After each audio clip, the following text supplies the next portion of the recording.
नमस्ते हमारे प्यारे भाई। ठंड के मौसम में आलस में मत रहिए मेरे भाई। मेहनत से पढ़ाई करिए क्योंकि एसएससी जीडी 2026 का पेपर बहुत जल्द फरवरी में होने वाला है और काफी ताबड़तोड़ वैकेंसी हैं।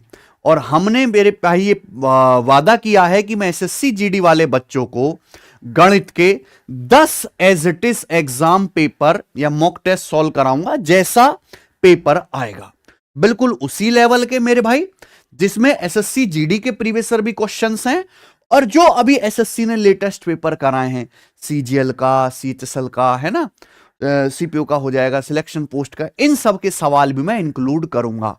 ठीक है, बेस्ट क्वालिटी क्वेश्चंस और सीधे आपको पेपर में ऐसे सवाल देखने को मिलेंगे।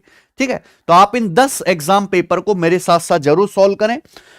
इसके साथ आप हमारी अगर एप्लीकेशन पे जाओगे टेस्ट रैंकिंग पे, तो हमने एसएससी जीडी के है भाई पिछले 5 साल के फुल लेंथ मॉक टेस्ट, एक एक घंटे के जो ये कंप्लीट पेपर हैं यहां पर, ये हमने अपलोड करवा रखे हैं। ठीक है जी, ठीक है बच्चों, तो आप ये फुल लेंथ टेस्ट यहां से लगा सकते हो अगर किसी बच्चे को प्रीवियस ईयर के मॉक टेस्ट लगाने को, क्योंकि केवल पढ़ना काफी नहीं है, जैसा पेपर पूछा जाएगा बिल्कुल उसी लेवल के, बिल्कुल वही सेम टू सेम इंग्लिश में भी है और हिंदी में भी है जिसमें आप लगाना चाहो। ठीक है, ये सब फ्री अपलोड है। ओके, चलो तो शुरू करते हैं प्यारे दोस्त, आज की कहानी। आ जाइए। ठीक है, यह है हमारा पहला सवाल एसएससी जीडी 2025 के लिए, एसएससी जीडी 2025 के पेपर का पूछा हुआ एज इट इज। 10% वार्षिक ब्याज की दर से 3 साल के चक्रवृद्धि ब्याज और साधारण ब्याज का अंतर 217 रुपए है। आपसे क्या पूछा है? मूलधन। बहुत सिंपल बात है, 10% स्टैंडर्ड रेट है। अगर ब्याज की दर 10% है तो 3 साल का कंपाउंड इंटरेस्ट कितना होता है? 33.1%। याद कर लीजिए, ब्याज की दर 10% है, 3 साल का सिंपल इंटरेस्ट क्या होता है? 30%। 3 साल के सीआई और एसआई का डिफरेंस कितना आएगा बच्चों? फिर 3.1%। ये दिमाग में आपको सीधा लिखना है। इसी की वैल्यू सवाल में कितनी दी है भाई? 217 रुपए। तो यहां से डेसिमल हटाओगे तो यहां जीरो बढ़ जाएगा, तो कितनी बार चला गया? 70 बार चला गया। तो 1% की वैल्यू कितनी आएगी? 70। आपसे पूछा मूलधन यानी कि 100% के लिए, तो 2 जीरो चुपका दी, यानी कि 7,000 रुपए। इस सवाल का आंसर आ गया। कौन सा ऑप्शन है? चौथा। ठीक है भाई, तो ये 10% आप जो है स्टैंडर्ड रेट है, याद कर लीजिए। एक और सवाल जीडी 2025 का ही। एक कैमरे का क्रय मूल्य उसके विक्रय मूल्य का 75% है, तो लाभ प्रतिशत कितना है? एक कैमरे का कॉस्ट प्राइस उसके सेलिंग प्राइस का 75% है। 75% की फ्रैक्शन वैल्यू क्या होती है बच्चों? 3/4। 25% 1/4, 75% 3/4। तो कैमरे का जो कॉस्ट प्राइस है सेलिंग प्राइस का 75% है, यानी कि अगर कैमरे का सेलिंग प्राइस 4 है तो 4 का 75% क्या होता है? 3। कैमरे का कॉस्ट प्राइस 3 है। लाभ प्रतिशत पूछा है। लाभ किसको बेस मान के निकाला जाता है? क्रय मूल्य को, सीपी को। भाई कैमरे का कॉस्ट प्राइस कितना है? 3। 3 का कैमरा आपने 4 में बेचा तो आपको प्रॉफिट कितना हुआ? 1 का। तो आपका प्रॉफिट है 1/3, यानी कि 33:1/3%। एकदम आसान सवाल है कि नहीं? अगला, यह भी जीडी 2025 का है। मोहन ने 153 कुर्सियां बेची और उसे 68 कुर्सियों के विक्रय मूल्य के बराबर लाभ हुआ। उसका लाभ प्रतिशत कितना है? मोहन 153 कुर्सी बेचता है और बेचने से 68 चेयर के विक्रय मूल्य के बराबर का लाभ जो है हासिल कर लेता है। लाभ प्रतिशत क्या है? पहले तो ये डाटा ऑलरेडी कट रहा है तो इसको कट लो, है ना। 17 का पहाड़ा है ना, 17 निम्मा 153 और 17 चौका, ठीक है बच्चों, सिंपल हो जाएगा। तो जब मोहन ने 9 कुर्सियां बेची तो उसे 4 कुर्सियों के सेलिंग प्राइस के बराबर प्रॉफिट हुआ। मानो जैसे एक चेयर का सेलिंग प्राइस है 1 रुपए, ठीक है। मोहन ने 9 कुर्सी बेची तो 4 चेयर के सेलिंग प्राइस के बराबर प्रॉफिट हुआ। तो 4 चेयर का प्रॉफिट कितना हो गया मेरे भाई? 4 चेयर का सेलिंग प्राइस कितना है? 4। 4 का प्रॉफिट हुआ। 4 का प्रॉफिट हुआ 9 चेयर बेचने पर। 9 चेयर कितने रुपए की बेची होंगी? 9 रुपए की। अगर 9 रुपए की चेयर बेची, आपको 4 रुपए का प्रॉफिट हुआ है, तो आपने वो चेयर खरीदी कितने की है? 5 की। यानी कि अल्टीमेटली 5 रुपए के सामान पर आपको 4 का प्रॉफिट हुआ है। तो ये कितना हो गया बच्चों? 80%। 1/5 20%, 4/5 है, तो आपका अल्टीमेट प्रॉफिट है बच्चे 80%। इससे आसान कोई सवाल है? बिल्कुल एक एक सेकंड के मेथड है। ये बताइए, सीपीओ 2019 का क्वेश्चन है, 40,000 रुपए की एक धनराशि किस प्रतिशत दर पर 2 साल में 44,100 रुपए हो जाएगी, जहां ब्याज वार्षिक रूप से चक्रवृद्धि किया जाता है, एनुअली कंपाउंड होता है। ठीक है बच्चों, तो वैसे तो आपको देखते ही पता लग जाना चाहिए कि सवाल का आंसर कितना हो गया प्यारे दोस्तों, है ब्याज की दर पूछा है, दर पूछा है। देखो प्यारे दोस्तों ध्यान से सुनेगा, सवाल में ये बोला है कि 40,000 रुपए किस ब्याज की दर से, किस रेट ऑफ इंटरेस्ट से 2 साल में कितना अमाउंट हो जाएंगे, 44,100 रुपए हो जाएंगे। यानी कि आपका पैसा इतने गुना हो गया, कितने साल में, 2 साल में। 2 साल में आपका पैसे इतना हो गया भैया, 40,000 का 44,100 रुपए बन गया। तो एक साल में, हर एक साल में आपका पैसा कितने गुना हो रहा है, इसका अंडर रूट ले लेंगे, मल्टीप्लाइंग फैक्टर, ठीक है ना। तो 2 0 तो कट ही गया, ऊपर क्या आ जाएगा 21 और 400 का अंडर रूट 20। यानी कि हर एक साल में आपका पैसा खुद का 21/20 गुना हो रहा है, यानी कि 20-21 बन रहे हैं, तो आपको ब्याज कितना मिल रहा है, 20 पर 1, और 1/20 कितना है, 5%। तो ब्याज की जो दर है 5% पर एनम है, और इस दिमाग में ही हो जाना चाहिए था मेरे भाई, लिखना तक नहीं है। आगे चलते हैं, सवाल नंबर है 5, जीडी का एक और सवाल, बिल्कुल रेलेवेंट है, कोई हवाबाजी नहीं। अभी तो पेपर बहुत आसान आने लग रहा है, तो आपको यही पढ़ना है। एक बेईमान दुकानदार अपने सामान को कॉस्ट प्राइस पर बेचने का दावा करता है, हालांकि वह एक ऐसे बाट का उपयोग करता है जिसका वजन वास्तव में उस पर लिखे वजन से 26% कम होता है। लाभ प्रतिशत ज्ञात कीजिए। एसएससी जीडी 2025 के पेपर में ये सेम सवाल लगभग 15-16 बार आया है, सेम क्वेश्चन, डेटा कि मात्र ये परसेंटेज बदली थी, तो इसको सीख लो। एक बेईमान दुकानदार है, वो कहता भाई साहब मैं जिस भाव पे सामान खुद खरीद के लाता हूं उसी भाव पे आपको दूंगा, लेकिन फिर भी लाभ कम आ रहा है। क्यों? क्योंकि वो मेरे प्यारे भी एक ऐसा बाट इस्तेमाल कर रहा है जिसका वजन वास्तव में उस पर लिखे वजन से 26% कम है। मान लो कोई ग्राहक उससे कहता है बाबूजी कि हमें 100 किलो आटा दे दो, तो 100 किलो आटा नहीं देगा, 100 किलो उसने तराजू पे तोल के दिखा दिया, लेकिन वो एक्चुअल में आटे का वजन 100 से 26% कम, यानी कि कितना है, केवल 74 किलो ही है। तो 74 किलो आटा देके आपसे कितने का, 100 किलो का पैसा ले रहा है, तो उसका प्रॉफिट कितना हुआ, अल्टीमेटली 74 का सामान 100 में बिक गया, तो 26 का प्रॉफिट हो गया ना, कितने पर, 74 पर। तो आपका प्रॉफिट हो गया मेरे भाई 13/37। ये आंसर किस में आया है, फ्रैक्शन में, तो परसेंटेज में गुणा 100%, तो 13 गुणा 100 कितना आएगा, 1300/37% आपका लाभ है। ठीक बच्चों, देखो चाहे तो आप भाग कर लो या फिर ये देख लो कि ऊपर यूनिट डिजिट क्या आना चाहिए, 0।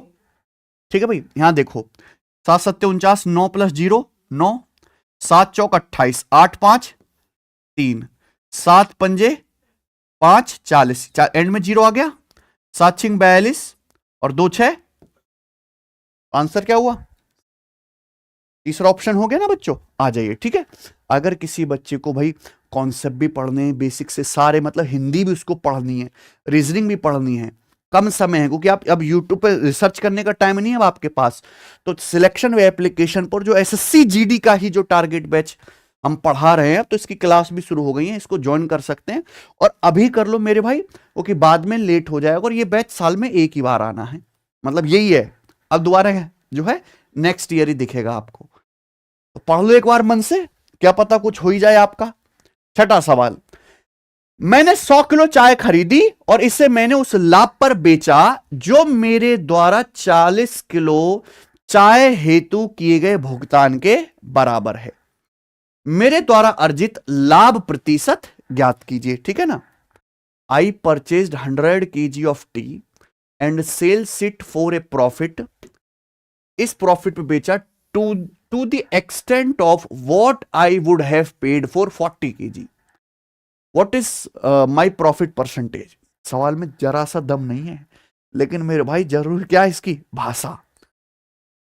मान लो जैसे आपने एक किलो चाय खरीदते हो आप 1 रुपए की, माना 1 किलो चाय की जो खरीद मूल्य क्या है 1 रुपए, आपने 100 किलो चाय खरीदी है 100 रुपए की, तो जब आपने इस चाय को बेचा तो चाय को बेचने से प्रॉफिट हुआ, कितना प्रॉफिट हुआ, इतना प्रॉफिट हुआ जितना मैंने खुद 40 किलो चाय को खरीदने के लिए पेमेंट किया है। 40 किलो चाय को खरीदने के लिए कितना पेमेंट किया होगा? 40 रुपए। तो अल्टीमेटली 100 पे 40 रुपए का ही प्रॉफिट हुआ, जो कि 40% ही हो जाता है डायरेक्ट। तो इसमें तो कुछ था ही नहीं, है ना, दिन दहाड़े पागल बनाया जा रहा है जी। अगला सवाल देखिए बच्चों, n संख्याओं का एवरेज कितना है? 42। यदि 75% संख्याओं में से प्रत्येक में 4 की वृद्धि की जाती है और शेष संख्याओं में से प्रत्येक में 8 की कमी की जाती है, तो इस प्रकार प्राप्त संख्याओं का औसत क्या होगा? समझ में आया? चलिए ध्यान से सुनिएगा। हमारे पास n संख्याएं हैं ऑलरेडी, जिनका एवरेज भी हमें पता है कितना है? 42। 75% संख्याओं में से प्रत्येक को 4 बढ़ा देते हैं। 75% का मतलब 3/4। मैंने मान लिया कि हमारे पास टोटल 4 संख्याएं। कितनी मान ली बच्चों? टोटल 4 संख्याएं। तो 4 का 75% कितना होता है? 3। 3 संख्याओं में से हर एक को कितना बढ़ा दिया? 4 4 4 4 4 बढ़ा दिया। फिर बची कितनी? एक संख्या। उसमें से मेरे पे क्या कर दिया? ईच को 8 कम कर दिया। तो आप ये पता लगा लो कि नेट चेंज क्या आ जाएगा संख्याओं में। नेट चेंज क्या आएगा? 3 संख्याओं को 4 4 बढ़ाओगे तो टोटल कितना बढ़ जाएगा? 12। और ये 1 को 8 कम करोगे तो कितना कम हो जाएगा? 12 - 8, 4 बढ़ गया टोटल। कितनी संख्याओं पर? 3 और 1 4। तो एवरेज कितना बढ़ गया आपका? 1। यानी कि एवरेज 1 बढ़ जाएगा कि नहीं? तो अगर पहले एवरेज 42 था तो 1 बढ़ के कितना हो गया? सीधा 43 हो गया कि नहीं हो गया? बताइए, इससे आसान कुछ है? आगे जीडी के पेपर का सवाल। रवि कुल काम का 1/4 15 दिन में पूरा कर सकता है। छवि 1/3 18 दिन में पूरा कर सकती है। धनी आधा काम 24 दिन में पूरा कर सकता है। रवि, छवि और धनी साथ मिलकर पूछ रहे हैं 3/4 काम कितने समय में पूरा करेंगे? 3/4 काम कितने समय में करेंगे? समझ में आया? चलो, तो है तो नॉर्मली क्वेश्चन 3 लोगों से काम करवाना है। कौन कौन है यहां पे? रवि, छवि और धनी। पहली लाइन देखो, रवि 1/4 काम 15 दिन में करता है, तो पूरा काम कितने दिन में करेगा? 1/4 काम 15 दिन में। पूरा काम 15 चौका 60 दिन में। बोलो।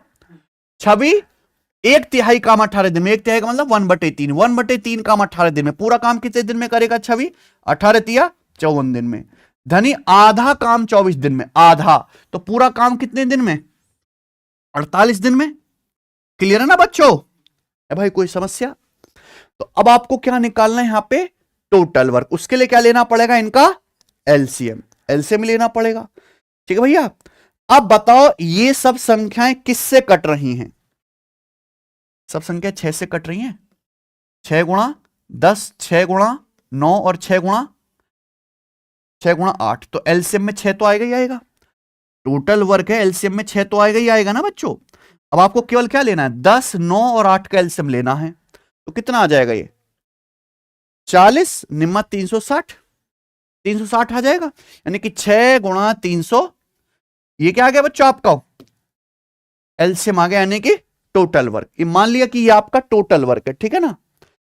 अब रवि इतना काम करता है 60 दिन में, तो एक दिन में कितना काम करेगा? इसको 60 से भाग देंगे है भी, तो 36। रवि की एफिशिएंसी कितनी आ गई? 36। आप बोलोगे हाँ जी सर। छवि ये काम करते 54 दिन में। एक दिन में कितना काम करेगी? 54 से भाग देंगे। 6 निम्मा 54, 360, फिर 9 से कट जाएगा 40। धनी ये काम करता है 48 दिन में। एक दिन में कितना काम करेगा? 48 से भाग देंगे 6 8 360 को 8 से काटेंगे 45। बोलो, यहां तक कोई समस्या है? कोई समस्या नहीं है। आपसे पूछा 3/4 काम कितने समय में करेंगे, तो टोटल वर्क है। इस टोटल वर्क का कितना करना है? 3/4, 3/4 करना है। तीनों लोग मिलकर करेंगे काम कितनी एफिशिएंसी के साथ? तो आप ये देखो, 36 + 45 81, 81 और 81 + 40 121। तो तीनों लोग काम करेंगे 121 एफिशिएंसी के साथ, इतने दिन लगेंगे। यही है ना बच्चों? तो भैया ये तो ऐसे ही हो लिया। देखो ये 121 कटेगा तो है नहीं किसी से, यानी कि नीचे 78 नहीं आएगा, नीचे 103 नहीं आएगा, नीचे 31 नहीं आएगा, 121 ही आएगा, जो एक ही ऑप्शन में आ रहा है खुद। समझ में आया ना? तो बहुत बेसिक सा सवाल है, इसमें जरा सा भी दम नहीं है। सवाल नंबर है 9, जीडी 2025 के पेपर का पूछा हुआ ही। 4 व्यक्ति एक पार्क की परिधि पर चलते हैं। परिधि सरकमफ्रेंस बोल यानी कि सर्कुलर पार्क हुआ, ठीक है ना। ये क्रम से 6, 8, 10 और 14 मिनट में एक चक्कर पूरा करते हैं। पहला आदमी पूरे पार्क का चक्कर 6 मिनट में लगाता है, दूसरा 8 मिनट में पूरा एक राउंड करता है, ठीक है बच्चों। इस तरीके से चूंकि उन्होंने एक साथ शुरुआत की थी, सभी चारों लोगों ने एक साथ चलना शुरू किया है, ठीक है बच्चों। तो कितने घंटे के बाद वो फिर से स्टार्टिंग पॉइंट पर मिलेंगे? After how many hours will they meet again at the starting position? Starting position यानी कि चारों लोगों ने एक ही जगह से चलना शुरू किया है ना, तभी तो स्टार्टिंग पोजीशन पे आएंगे। तो स्टार्टिंग पोजीशन पर वो एक साथ जो है कितने घंटे के बाद मिलेंगे? तो वो टाइम कैसे निकाला जाएगा बच्चों? इनका एलसीएम, सिंपल लॉजिक। पहला आदमी 6 मिनट में चक्कर लगाता है, दूसरा 8 मिनट में, ये 10 मिनट में और ये 14 मिनट में। तो कितने टाइम के बाद वो स्टार्टिंग पॉइंट पर मिलेंगे? दोबारा से इनका एलसीएम आएगा। हालांकि 14 में 7 आ रहा है, एलसीएम में भी 7 जरूर आएगा। तो आंसर जो होना चाहिए, मुझे तो साफ साफ दिख रहा है 7 का मल्टीपल ही आना चाहिए। समझ में आया ना? देखो आप कहोगे सर गड़बड़ है, गड़बड़ है। देखो ध्यान सुनेगा, जो एलसीएम निकलना वो निकाल लो। 6, 8, 10 का कितना आ जाएगा? 120। 120 आ गया भाई, इतना तो सबको पता है। 120, 120 के बालक हैं सब। तो 6, 8, 10 का एलसीएम 120। 120 का 14 से कटता है? नहीं। 2 सत्ते 14, 2 तो आ गया, 7 नहीं आया। तो 120 गुणा 7 यानी कि कितना? 800। ये आया है मिनट में, क्योंकि यहां पे सब कुछ किस में दिया था? मिनट में। लेकिन आपसे पूछा कितने घंटे बाद मिलेंगे, तो मिनट को वापस घंटे में बदलना है। 1 घंटे में 60 मिनट होते, तो इसको 60 से वापस डिवाइड करेंगे तो कितना आ जाएगा? 14 घंटे। समझ में आया ना बच्चे? क्लियर है? अब आया मजा? ऐसे आ जाइए। सवाल नंबर है 10, सीजीएल 2025 प्री के पेपर का पूछा है। A vertical cylinder container is filled with oil. एक बेलनाकार बर्तन तेल से भरा है। A solid hemispherical stone of radius 7 centimetre is immersed completely and the level rises by 3 centimetre. 7 centimetre त्रिज्या का एक अर्धगोलाकार पत्थर पूरी तरीके से उसमें डूब जाता है।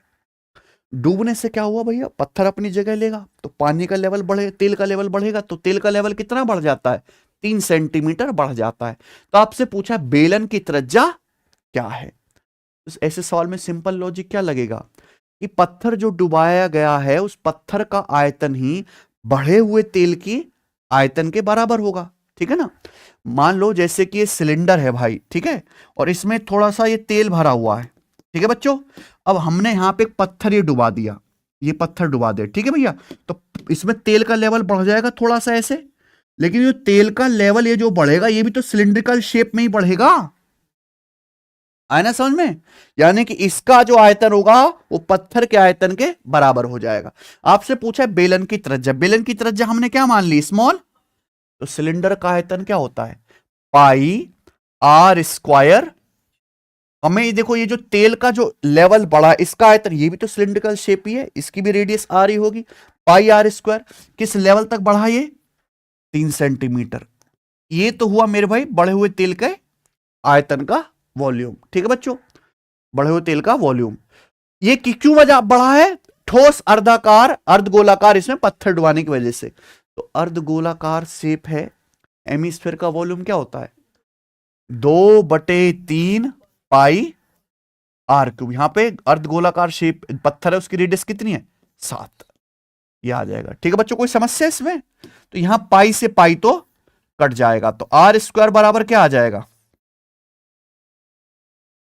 2 गुणा 7 क्यूब बटे 9, 3 तिया 9। तो रेडियस क्या आएगा इसका? Under root. देखो भाई एक बात समझो, 7 क्यूब का मतलब है 7 स्क्वायर गुणा 7।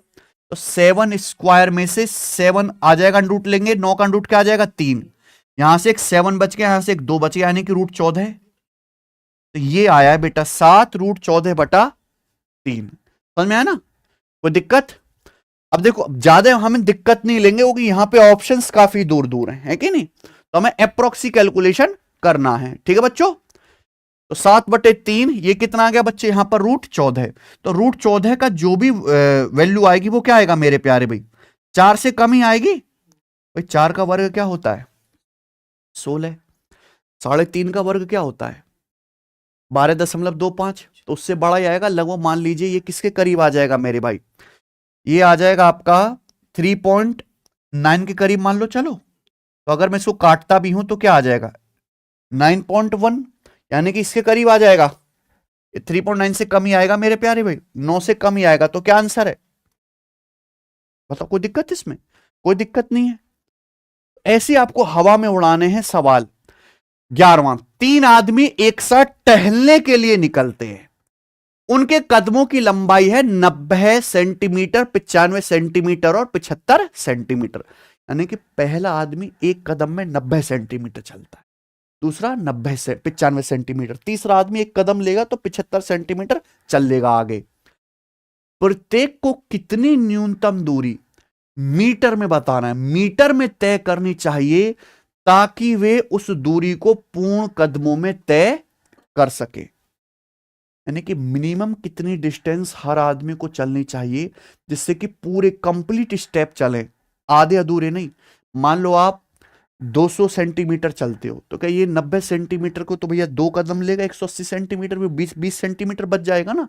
तो मैं ऐसी मिनिमम डिस्टेंस बतानी है जिससे कि सारे लोग चल सके कंप्लीट स्टेप में। ऐसा नहीं कि आधी छलांग आपको रखनी पड़ रही है। तो मिनिमम डिस्टेंस निकालनी है, कंप्लीट स्टेप भी करने, तो आपको क्या लेना पड़ेगा, इनका एलसीएम। दैट्स इट, इनका एलसीएम। अब प्यारे दोस्तों ये सेंटीमीटर में आंसर पूछा है मीटर में, तो मैं ऑप्शन एलसीएम ही तो है तो ऑप्शन से करेंगे। अब ये मीटर है, 1 मीटर में 100 सेंटीमीटर होते, तो अपन लोग क्या कर लो 100 से गुणा करके सेंटीमीटर में बदल लो ना। बताइए बच्चों, तो यानी कि इन चारों में से कोई एक आंसर है। तो देखो 75 आ रहा है, तो एलसीएम जो भी होगा 75 से कटने वाला 25 से कटने वाला होगा, तो एंड में क्या आना चाहिए 25 का मल्टीपल आना चाहिए लास्ट के 2 डिजिट। ये नहीं कटेगा 25 से, ये नहीं कटेगा, ये नहीं कटेगा, ये कट रहा है, तो क्या आंसर हुआ केवल। इससे आसान कोई तरीका दुनिया में? आप 9 का मल्टीपल भी चेक कर सकते थे कि अंकों का योग 9 से कटना चाहिए, है ना। चलो आगे चलते हैं, अगला सवाल, सवाल नंबर 12।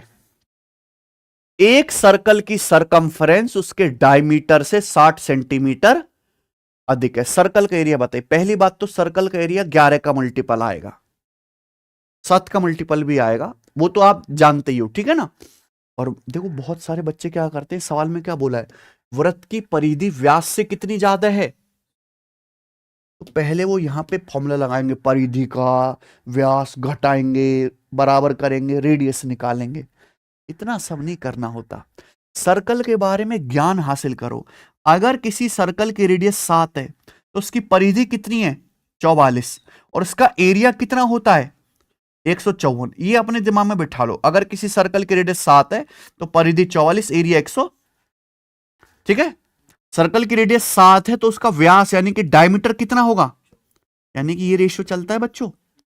अगर किसी सर्कल का डायमीटर 14 है तो उसकी सरकमफ्रेंस कितनी होगी, परिधि 44, यानी कि सरकमफ्रेंस डायमीटर से कितना ज्यादा है। सवाल के अनुसार परिधि जो है व्यास से कितना अधिक है 60 सेंटीमीटर, यानी कि कितना डबल। तो एरिया भी क्या होना चाहिए डबल। यही गलती कर दोगे, बस ये ध्यान रखना। व्यास और सरकमफ्रेंस परिधि क्या लंबाई है, लंबाई, और लंबाई किस में नापी जाती है सेंटीमीटर में, जबकि एरिया किस में नापा जाता है सेंटीमीटर स्क्वायर में। एरिया में पावर 2 होता है। तो अगर यहां पे लेंथ डबल हो रही है तो एरिया डबल नहीं करना, आपको स्क्वायर करना है 4 गुना। तो 154 का 4 गुना कितना आ जाएगा, ये आ जाएगा सर्कल का। ये है बेस्ट मेथड, 1-2 सेकंड से ज्यादा नहीं लगेगा करने में, और मेंटली हो जाएगा बच्चों दिमाग में। सवाल आपके सामने 13, बताइए यदि x y स्क्वायर के व्युत्क्रमानुपाती है, x 78 है, y 11 है, तो y बराबर 2.2 होने पर x का मान ज्ञात कीजिए। x varies indirectly to y, ठीक है। x जो है y के क्या है व्युत्क्रमानुपाती है, y स्क्वायर के, सॉरी, यानी कि y का स्क्वायर जिस अनुपात में बदलेगा x उसके उल्टे अनुपात में बदलेगा, ये होता है व्युत्क्रमानुपाती, उल्टा अनुपात में बदलना। समझ में आया। x का मान पहले 78 था तो y 11 था, अब y 2.2 कर दिया तो x का नया मान आपसे पूछा है। तो x का मान कितना था पहले 78, अब x का मान क्या होगा ये तो पूछा है, आपको क्या लेना है, y के रेशियो का स्क्वायर करना है, लेकिन कैसा, उल्टा। भाई पहले y का मान था क्या था 11, अब कितना है 2.2, तो आपको y के रेशियो का उल्टा लेना है, यानी कि y2 ऊपर रखेंगे और y1 नीचे, और क्या करेंगे बच्चों इसका स्क्वायर, यहां y का स्क्वायर है, बस इतना सा, इससे ज्यादा कुछ नहीं है बच्चों। कितनी बार चला गया, 5 बार, 5 का वर्ग, तो x बराबर क्या आ गया 78 गुणा 25, 25 गुणा 80 कितना आ जाएगा 2000, 2000 से 50 कम, यानी कि 1900। ठीक है बच्चों, ये आंसर है पहला ऑप्शन, बात खत्म। आगे चलते हैं, सवाल नंबर 14 CGL 2025 प्री के पेपर का। एक कंपनी ने 20 हाई एंड लैपटॉप और कुछ क्वांटिटी में स्टैंडर्ड डेस्कटॉप का ऑर्डर दिया। ठीक है भैया, एक कंपनी ने 20 तो मंगाए भैया लैपटॉप और कुछ मंगाए डेस्कटॉप। ठीक है बच्चों, हाई एंड लैपटॉप की कीमत स्टैंडर्ड डेस्कटॉप से 5 गुना थी, लैपटॉप की कीमत डेस्कटॉप से कितनी है 5 गुना। एक गलती के कारण डिलीवरी में लैपटॉप और डेस्कटॉप की संख्या आपस में बदल गई, गड़बड़ हुई, जितने लैपटॉप मंगाने थे उतने तो डेस्कटॉप आ गए, और जितने डेस्कटॉप ऑर्डर किए थे उतने लैपटॉप आ गए, इससे कुल बिल क्या हो गया 80% बढ़ गया। तो आपसे पूछा ओरिजिनल ऑर्डर में हाई एंड लैपटॉप और स्टैंडर्ड डेस्कटॉप की संख्या का अनुपात, ये सवाल है। ठीक है ना, ये सवाल सीजीएल में डेटा बदल बदल के 15-20 बार तो कम से कम पूछा ही होगा, इससे कम नहीं। तो भैया हम मंगा रहे हैं लैपटॉप और डेस्कटॉप, ठीक है ना, तो मान लीजिए कि भैया हमने कितने लैपटॉप मंगाए हैं यहां पे सवाल में 20, और कुछ डेस्कटॉप मंगाए, नहीं पता कितने डेस्कटॉप मंगाए हैं x। ठीक है बच्चों, अब सवाल में यह बोला है कि भैया यहां पर जो प्राइस है काय का लैपटॉप का, वो डेस्कटॉप से कितना है 5 गुना, यानी कि डेस्कटॉप की कीमत 1 है तो लैपटॉप का प्राइस कितना है। आप मुझे बताओ आपका बिल कितने का बनना चाहिए, आपका बिल कितने का बनना चाहिए। एक लैपटॉप 5 का है तो 20 कितने के आ जाएंगे 100 के हैं सचिन, प्लस एक डेस्कटॉप है 1 का है तो x कितने के आ जाएंगे x के। लेकिन हुआ क्या मेरे भाई, गलती से जो आपका बिल है वो 80% बढ़ के आया, क्यों, क्योंकि आपने संख्या बदल दी। भाई लैपटॉप 20 मंगाए थे लेकिन आए कितने, डेस्कटॉप 20 आ गए, डेस्कटॉप x मंगाए थे लेकिन लैपटॉप x आए, संख्या आपस में बदल गई, तो अब बिल कितने का बनेगा, x लैपटॉप 5x के हो जाएंगे और भैया एक डेस्कटॉप 20 का, यानी कि अब बिल आया मेरे दोस्तों बन के यहां पे 5x प्लस 20 का। और अब वाला जो बिल है वो पुराने वाले बिल से कितना ज्यादा है 80%, और 80% की फ्रैक्शन वैल्यू क्या होती है बच्चों 4/5, यानी कि अगर पुराना वाला बिल 5 का था तो अब कितने का आया बेटा 9 का।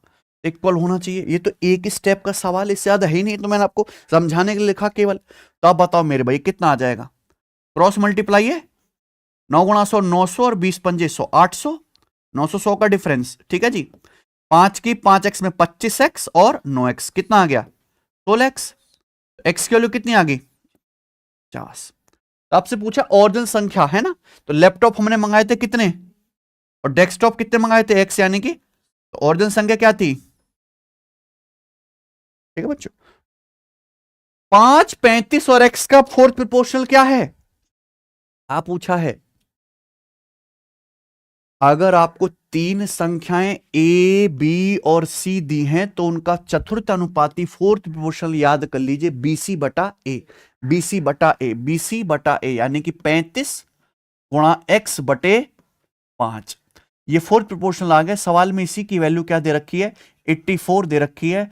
5 से आपका 35 7 बार कट जाएगा मेरे भाई, और 7 से आपका 84 12 बार, तो x की वैल्यू कितनी आ जाएगी। एक वस्तु की कीमत में x% की कमी की जाती है, फिर x% की वृद्धि की जाती है।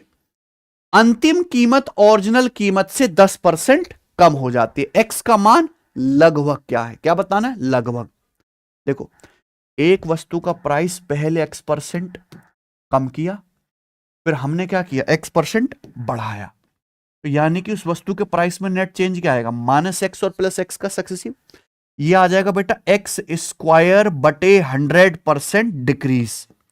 वस्तु की कीमत इतने प्रतिशत घट जाएगी, जबकि वस्तु की फाइनल कीमत ओरिजिनल कीमत से कितना घट गई है, 10%। यानी कि इसी की वैल्यू जो है वो 10% के बराबर है कि नहीं सचिन। तो यहां से x² कितना आ जाएगा, 100 गुणा 10,000, तो x की वैल्यू कितनी आ जाएगी, 1000 का अंडर रूट ही आ जाएगा बच्चों। क्लियर है। अप्रोक्स वैल्यू आपसे पूछी है तो बताओ। देखो बच्चों, √1000 की जो भी वैल्यू होगी, √1000 की वो वैल्यू 31 से बड़े होगी। 31 का वर्ग क्या होता है, 961, तो 1000 का अंडर रूट तो जो है 31 से बड़ा आएगा ना, यानी कि आंसर नहीं है। और 1000 का अंडर रूट 32 से छोटा आएगा। 32 का वर्ग क्या होता है, 1000, 1024 या 1000 है, तो इसका अंडर रूट जो है 32 से छोटा आएगा। 31 32 के बीच में आंसर है, ठीक है ना। इतना ही करना था, ज्यादा मेहनत वाला काम नहीं। सवाल नंबर आपके सामने 17 बताइए। एक वस्तु को 4824 में बेचने से एक आदमी को 20% का लाभ होता है। अगर 6000 रुपया में बेचे तो लाभ प्रतिशत अप्रोक्स बताना है, क्या होगा बताइए। 4824 रुपया में बेचा, क्या हुआ जी। अगर 6000 रुपया में बेचे तो लाभ परसेंट क्या होएगा। देखो, लाभ किसको बेस मान के निकाला जाता है, सीपी क्या होता है बच्चों, 100%। 100% से जितना ज्यादा में बिका वही तो लाभ है। आपने एक वस्तु को 4824 में बेचा, बेचने से 20% लाभ हुआ, 100% पे 20% लाभ हुआ, यानी कि वस्तु बिकी कितने में, 120% में बिकी है। बोले अगर उसी आर्टिकल को 6000 रुपया में बेचे तो कितना लाभ होगा।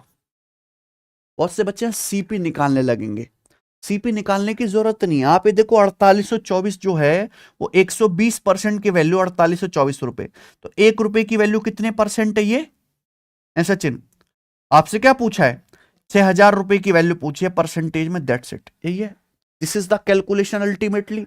आप बोलोगे हाँ सर, हमें आंसर अप्रोक्स में निकालना और ऑप्शंस काफी दूर दूर है, 3-3, 4-4% का फर्क है, ये तो बहुत ज्यादा है बच्चों, है कि नहीं।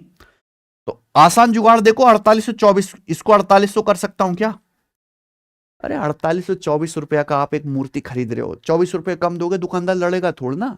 ठीक है बच्चों, तो ये कितना आ जाएगा जी, अभी 24 पंजे और 2, और ये कितना आ जाएगा 30, यानी कि अप्रोक्स कितना 150%, ऐसा चिन्ह, यानी कि अल्टीमेटली 100% का सामान 150% होगा, तो लगभग 50% प्रॉफिट हो रहा है।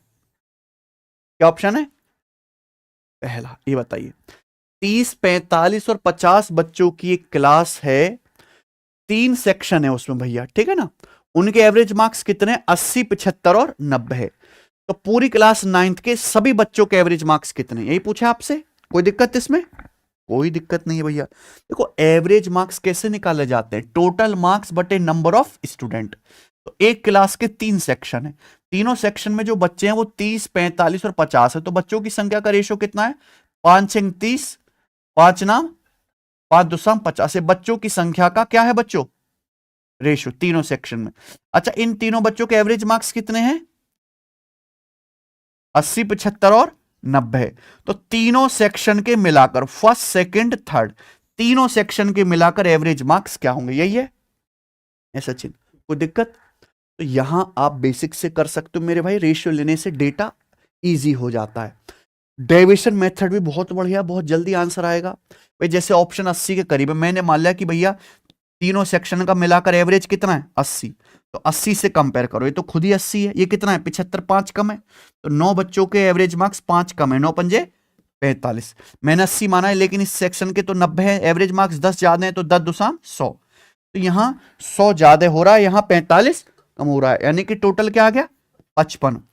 55 डेविएशन आ गया, इसको सभी बच्चों में बांट देंगे, सब बच्चे हैं कितने 6 9 15 10, तो 55/25 कितना आ जाएगा बच्चों, 11/5, यानी कि 2.2, तो कितना आ जाएगा 82.